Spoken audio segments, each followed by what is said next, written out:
गुरु प्यारी साध संगत जी, आप सभी को प्यार भरी राधा स्वामी जी।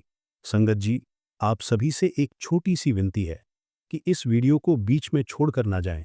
कृपया इसे अंत तक अवश्य देखें और ध्यानपूर्वक सुनें, क्योंकि जब हम किसी भी सत्संग या ज्ञान की बात को अधूरा सुनते हैं तो हमें उसका पूरा लाभ नहीं मिल पाता।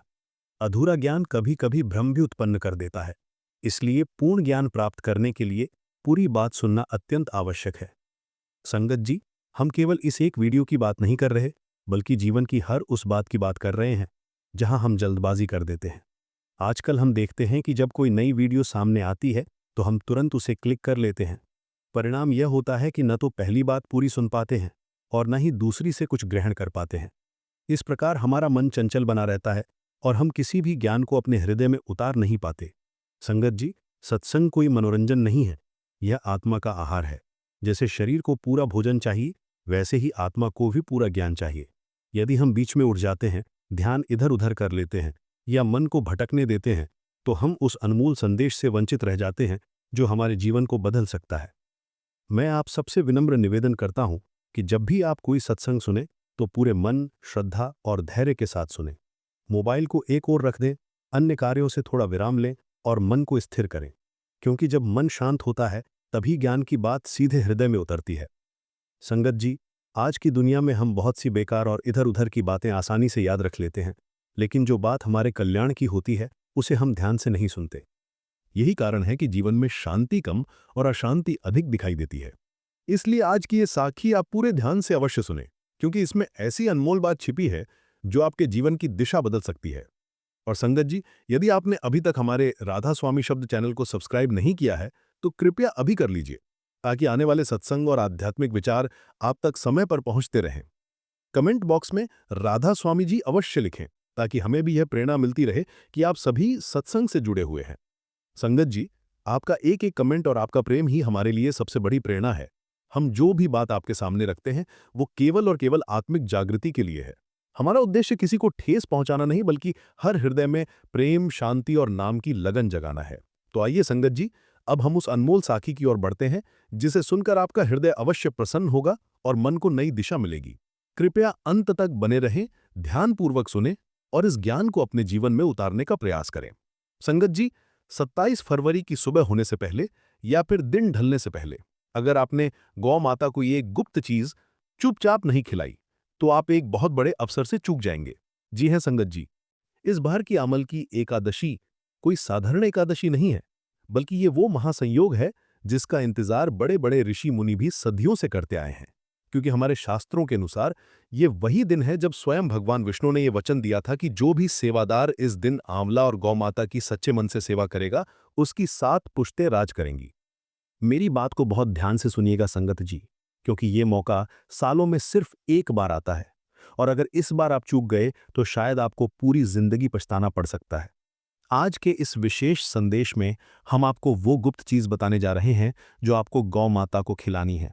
पर याद रहे, शर्त केवल इतनी है कि ये काम बिल्कुल चुपचाप होना चाहिए, बिना किसी के टोके, बिना किसी के देखे।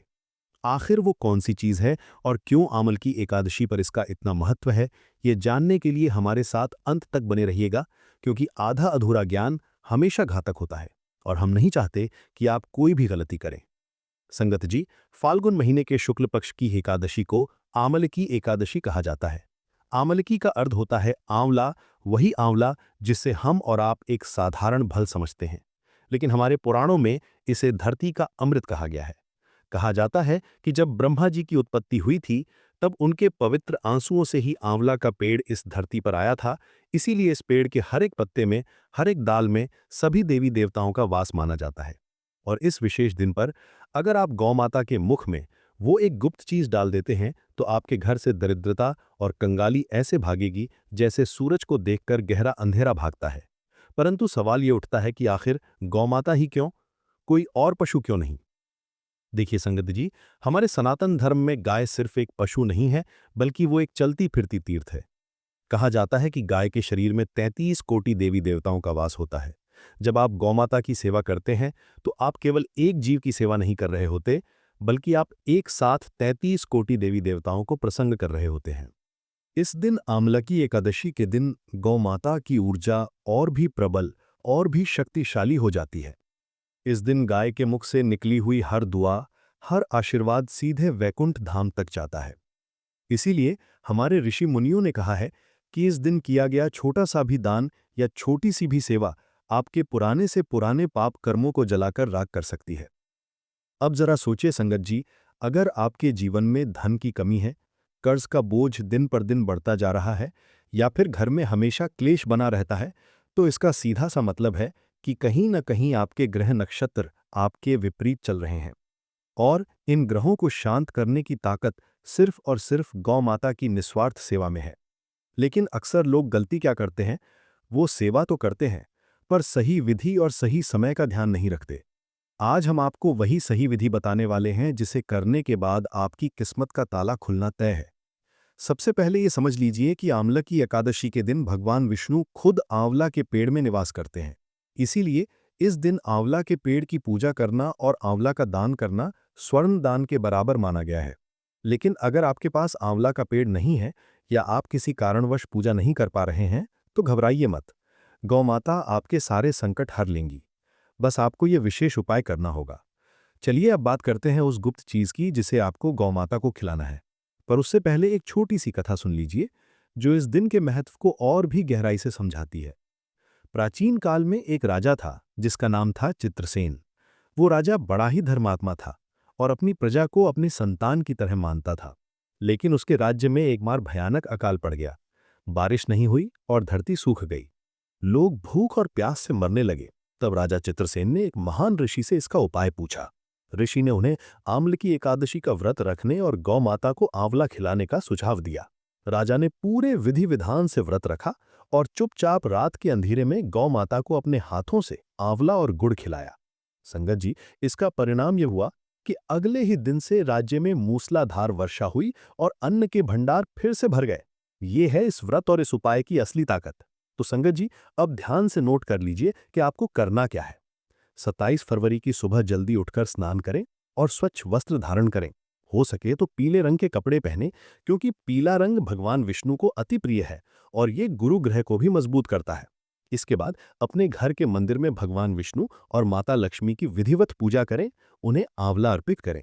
अगर ताज़ा आंवला ना मिले तो आप सूखा आंवला भी उपयोग कर सकते हैं या आंवले का चूर्ण भी ले सकते हैं। पूजा के बाद आपको अपने हाथों से एक रोटी बनानी है, पर ध्यान रहे ये रोटी साधारण नहीं होनी चाहिए। इस रोटी को बनाते समय आपको अपने मन में ओम नमो भगवते वासुदेवाय मंत्र का लगातार जाप करते रहना है, ताकि उस रोटी में मंत्रों की शक्ति समा जाए। जब रोटी बन जाए तो उसके ऊपर थोड़ा सा शुद्ध गुड़ रखें और साथ में एक आंवला रखें। अगर आंवला बड़ा है तो उसे काटकर उसके छोटे छोटे टुकड़े कर लें, और अगर आपके पास आंवला नहीं है तो आंवले का मुरब्बा या आंवले का अचार धोकर इस्तेमाल कर सकते हैं, लेकिन कोशिश करें कि फल ही हो। अब इस रोटी को अपने दोनों हाथों में लेकर भगवान से प्रार्थना करें कि हे प्रभु, मेरे घर के सारे संकट दूर करो, मेरे सिर से कर्ज का बोझ हटा दो और मेरे परिवार पर अपनी कृपा बनाए रखो। अब सबसे महत्वपूर्ण बात जो आपको याद रखनी है संगत जी, ये काम आपको बिल्कुल अकेले में करना है। जब आप ये रोटी लेकर घर से निकलें तो किसी से बात न करें, अपना मौन व्रत धारण कर लें। रास्ते में अगर कोई मिल जाए, कोई परिचित दिख जाए, तो उसे अनदेखा कर दें। आपका पूरा ध्यान बस गौ माता पर होना चाहिए। जब आप गौ माता के पास पहुंचें तो सबसे पहले उन्हें दूर से प्रणाम करें और फिर बड़े ही प्रेम से वो रोटी जिसमें गुड़ और आंवला छुपा हुआ है, उन्हें खिला दें।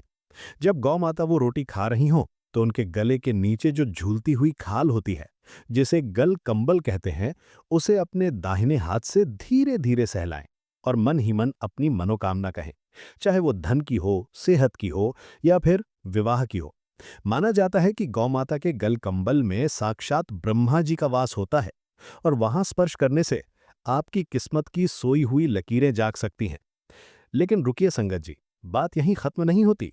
इस उपाय में एक और सावधानी बरतनी बहुत जरूरी है। अक्सर लोग गलती ये करते हैं कि वे रोटी खिलाते ही वहां से तुरंत वापस लौट आते हैं। ऐसा बिल्कुल ना करें। रोटी खिलाने के बाद कम से कम 5 मिनट वहीं खड़े रहें और गौमाता को निहारते रहें। अगर गौमाता रोटी खाने के बाद अपनी जीभ से अपनी नाक को चाट लें या फिर जोर से रंभा दें, यानी आवाज निकाले, तो समझ लीजिए कि आपकी पूजा स्वीकार हो गई है। यह एक अत्यंत शुभ संकेत होता है कि साक्षात ईश्वर ने आपकी पुकार सुन ली है। और अब आपके अच्छे दिन शुरू होने वाले हैं। अब कुछ संगत जी पूछेंगे कि अगर हम शहर में रहते हैं, फ्लैट में रहते हैं और आसपास गाय नहीं मिलती तो क्या करें? तो संगत जी, इसका भी एक तोड़ है। हमारे शास्त्रों में हर समस्या का समाधान है। अगर आपको साक्षात गाय ना मिले तो आप किसी गौशाला में जाकर हरी घास या चारा दान कर सकते हैं, या फिर गाय के नाम के पैसे किसी गुल्लक में अलग रख दें और जब मौका मिले गौ सेवा में लगा दें। लेकिन कोशिश यही करें कि अमल की एकादशी के दिन किसी देसी गाय को ही ये रोटी खिलाई जाए, क्योंकि देसी गाय में ही सूर्य केतु नाड़ी होती है, जो ब्रह्मांड की ऊर्जा को खींचकर आप तक पहुंचाती है। जर्सी या विदेशी नस्ल की गाय में ये नाड़ी नहीं होती, इसीलिए उन्हें खिलाने से उतना लाभ नहीं मिलेगा जितना देसी गाय को खिलाने से मिलता है। एक बात और जो आपको विशेष रूप से ध्यान रखनी है, वो ये है कि इस दिन भूलकर भी गौ माता को जूठा खाना या रात की बची हुई रोटी ना खिलाएं। कई लोग आलस के कारण रात की बची हुई रोटी सुबह गाय को दे देते हैं। ये बहुत बड़ा पाप है। इससे घर में दरिद्रता आती है। इसलिए रोटी बिल्कुल ताज़ी होनी चाहिए। बस आटे में थोड़ा सा हल्दी मिला लें तो और भी शुभ होगा, क्योंकि हल्दी शुभता का प्रतीक है। संगत जी, ये आंवले की एकादशी आपके जीवन का टर्निंग पॉइंट बन सकती है। अगर आप कर्ज के बोझ तले दबे हैं, नौकरी नहीं लग रही है, व्यापार में लगातार घाटा हो रहा है, या फिर संतान की तरफ से परेशान हैं, तो ये एक छोटा सा उपाय आपकी जिंदगी की दिशा बदल देगा। शास्त्रों में लिखा है कि आंवला पाप नाशक है और गौ माता मोक्षदायिनी है। जब ये दोनों मिलते हैं तो एक ऐसी सकारात्मक ऊर्जा पैदा होती है जो बड़ी से बड़ी मुसीबत को भी पल भर में खत्म कर देती है। अब मैं आपको एक और गुप्त बात बताता हूं जो शायद ही कोई जानता होगा। अगर आप चाहते हैं कि आपकी 7 पुश्तें राज करें, यानी आपके खानदान में कभी धन की कमी ना हो, तो रोटी खिलाने के बाद गौ माता के खुरुन की धूल, यानी उनके पैरों की मिट्टी लेकर अपने माथे पर लगा लें। हाँ संगत जी, गौ माता के चरणों की धूल को परम पवित्र माना गया है। इसे माथे पर लगाने से दुर्भाग्य दूर होता है और सौभाग्य की प्राप्ति होती है। लेकिन ये सब करते हुए आपको किसी का टोकना नहीं चाहिए। अगर किसी ने पूछ लिया कि यह क्या कर रहे हो, तो उसका प्रभाव कम हो जाता है। इसीलिए मैंने शुरू में ही कहा था कि यह काम चुपचाप करना है। इस दिन आंवला के पेड़ के नीचे बैठकर विष्णु सहस्त्र नाम का पाठ करना भी बहुत शुभ माना जाता है। अगर आपके आसपास आंवला का पेड़ है, तो वहां एक घी का दीपक जरूर जलाएं, और अगर पेड़ नहीं है तो घर के मंदिर में ही आंवला रखकर उसके सामने दीपक जलाएं और भगवान से प्रार्थना करें। ध्यान रहे, आंवला भगवान विष्णु का प्रतीक है और इस दिन आंवला का अपमान करना या आंवला के पेड़ को काटना या तोड़ना घोर पाप माना जाता है। यहाँ तक कि इस दिन आंवला खाना वर्जित माना गया है। केवल दान करना है और गौ माता को खिलाना है, खुद नहीं खाना है। इस बात का विशेष ध्यान रखें। संगत जी, तो ये सारी बातें हमारे पुराणों में लिखी हुई हैं और हमारे पूर्वज इनका पालन करते थे, तभी वे सुखी और समृद्ध थे। आजकल की भाग दौड़ भरी जिंदगी में हम इन छोटे छोटे नियमों को भूल गए हैं, जिसका नतीजा ये है कि हम मानसिक तनाव और परेशानियों से घिरे रहते हैं। परंतु अब आपके पास एक सुनहरा मौका है। 27 फरवरी का दिन आपके लिए एक नई सुबह लेकर आ रहा है। इस दिन को ऐसे ही जाने मत दीजिए। सुबह जल्दी उठिए और पूरे श्रद्धा भाव से इस उपाय को कीजिए। विश्वास मानिए संगत जी, ईश्वर उन्हीं की मदद करता है जो अपनी मदद खुद करते हैं। एक और महत्वपूर्ण बात जो मैं आपको बताना चाहता हूं, वो ये है कि अगर आपके घर में कोई लंबे समय से बीमार है और दवाइयां असर नहीं कर रही हैं, तो आंवले की एकादशी के दिन उस बीमार व्यक्ति के हाथ से गौ माता को आंवला स्पर्श करवा के खिला दें। आप देखेंगे कि धीरे धीरे उसकी सेहत में सुधार होने लगेगा। ये आंवला का चमत्कार है, जो वैज्ञानिक रूप से भी सिद्ध हो चुका है कि आंवला में रोग प्रतिरोधक क्षमता बढ़ाने की ताकत होती है। लेकिन आध्यात्मिक रूप से ये रोगों को नष्ट करने वाला माना गया है। कभी कभी हम सोचते हैं कि इतने छोटे से उपाय से क्या होगा, लेकिन याद रखिए संगत जी, एक छोटी सी चाबी बड़े से बड़े ताले को खोल देती है। उसी तरह ये छोटे छोटे उपाय आपके जीवन के बड़े बड़े संकटों को दूर करने की ताकत रखते हैं। बस जरूरत है तो सच्चे मन और विश्वास की। अगर आप मन में शंका लेकर ये उपाय करेंगे तो इसका कोई लाभ नहीं होगा। इसीलिए मन में दृढ़ विश्वास रखें कि मेरी पूजा जरूर स्वीकार होगी और मेरा बुरा वक्त जरूर बदलेगा। और हाँ, एक गलती जो अक्सर लोग करते हैं वो ये है कि उपाय करने के बाद वो सबको बताने लगते हैं कि मैंने आज ये किया, मैंने वो किया। शास्त्रों में कहा गया है कि नेकी कर और दरिया में डाल, यानी अपना अच्छा कर्म करके उसे भूल जाओ। उसका ढिंढोरा मत पीटो। जब आप अपने पुण्य कर्मों का बखान करते हैं तो उनका फल नष्ट हो जाता है। इसीलिए इस बात को अपने तक ही सीमित रखें और गुप्त रूप से दान पुण्य करते रहें। यही सच्ची भक्ति है। तो अपने घर में गुड़ और आंवला पहले से लाकर रख लीजिए, ताकि सुबह कोई भागदौड़ ना हो और सुबह शांति से उठकर अपने नित्य कर्मों से निवृत्त होकर इस महा उपाय को अंजाम दें। याद रखिए, किस्मत दरवाजा बार बार नहीं खटखटाती। ये अवसर आपके दरवाजे पर खड़ा है, इसे अंदर आने दीजिए और अपने जीवन को खुशियों से भर लीजिए। जाते जाते एक आखिरी बात और सुन लीजिए। अगर आप इस दिन गौ माता को रोटी नहीं खिला पा रहे हैं किसी मजबूरी के कारण, तो कम से कम किसी गरीब को आंवला दान जरूर करें। नर सेवा ही नारायण सेवा है। अगर आप किसी भूखे को भोजन कराते हैं तो वो भी साक्षात ईश्वर की सेवा ही मानी जाती है, परंतु प्राथमिकता गौ माता को ही दें, क्योंकि इस दिन उनका महत्व सर्वोपरि है। मैं आशा करता हूं कि आप इस संदेश में बताई गई हर बात को अच्छे से समझ गए होंगे और 27 फरवरी को आमल की एकादशी के दिन इस उपाय को जरूर करेंगे। संगत जी, राधा स्वामी शब्द चैनल का उद्देश्य यही है कि आपके जीवन से दुख दर्द दूर हों और आप सुख शांति से अपना जीवन व्यतीत करें। अगर आपको ये जानकारी अच्छी लगी हो तो इसे अपनी संगत और रिश्तेदारों के साथ साझा जरूर करें, ताकि वो भी इस पुण्य के भागी बन सकें, क्योंकि अच्छी बात फैलाना भी एक पुण्य का काम। याद रखिए, समय बड़ा बलवान होता है और ग्रह नक्षत्र अपना प्रभाव दिखाते ही हैं, लेकिन जो सेवादार भक्ति और सेवा के मार्ग पर चलता है उसके ग्रह भी कुछ नहीं बिगाड़ सकते। भगवान विष्णु और गौ माता की कृपा आप सभी पर बनी रहे, यही मेरी प्रार्थना है। अब देर किस बात की, आज से ही तैयारी शुरू कर दीजिए और मन में बस यही ध्यान रखें कि मुझे अपनी किस्मत बदलनी है और वो मैं बदल कर रहूंगा। अंत में एक बार फिर से दोहरा दूं, रोटी में गुड़ और आंवला छुपाना मत भूलिएगा। और सबसे बड़ी बात, इसे चुपचाप खिलाना है। यही इस उपाय की सफलता की कुंजी है। जय श्री हरि विष्णु। एक बात जो मैं आपको बताना भूल गया था वो ये है कि जब आप गौ माता के पास जाएं तो कोशिश करें कि आपके पैर में जूते चप्पल ना हो। अगर संभव हो तो नंगे पैर ही गौ माता के पास जाएं, क्योंकि जहां गौ माता खड़ी होती है वो जगह मंदिर से कम नहीं होती और मंदिर में हम जूते पहनकर नहीं जाते। इस छोटी सी बात का भी अगर आप ध्यान रखेंगे तो आपकी श्रद्धा और भी गहरी दिखाई देगी और फल भी उतना ही शीघ्र मिलेगा। कई बार ऐसा होता है कि गाय रोटी सूंघकर छोड़ देती है, खाती नहीं है। ऐसे में निराश ना हो, बल्कि गौ माता से प्रार्थना करें कि वो आपका भोग स्वीकार करें और फिर से कोशिश करें। अगर वो फिर भी ना खाएं तो वो रोटी किसी और गाय को खिला दें, लेकिन उस रोटी को वापस घर लेकर ना आएं और ना ही उसे फेंकें। ये बात बहुत महत्वपूर्ण है संगत जी। आमल की एकादशी के दिन आपको अपने घर के मुख्य द्वार पर भी हल्दी और पानी से स्वास्तिक बनाना चाहिए। ये भी लक्ष्मी जी को आमंत्रित करने का एक अच्छा तरीका है। जब आप गौ माता की सेवा करके वापस घर आएं तो मुख्य द्वार पर बने स्वास्तिक को प्रणाम करें और घर में प्रवेश करें। ऐसा करने से आपके साथ साथ गौ माता का आशीर्वाद भी घर के अंदर प्रवेश करेगा और घर की नकारात्मक ऊर्जा बाहर निकल जाएगी।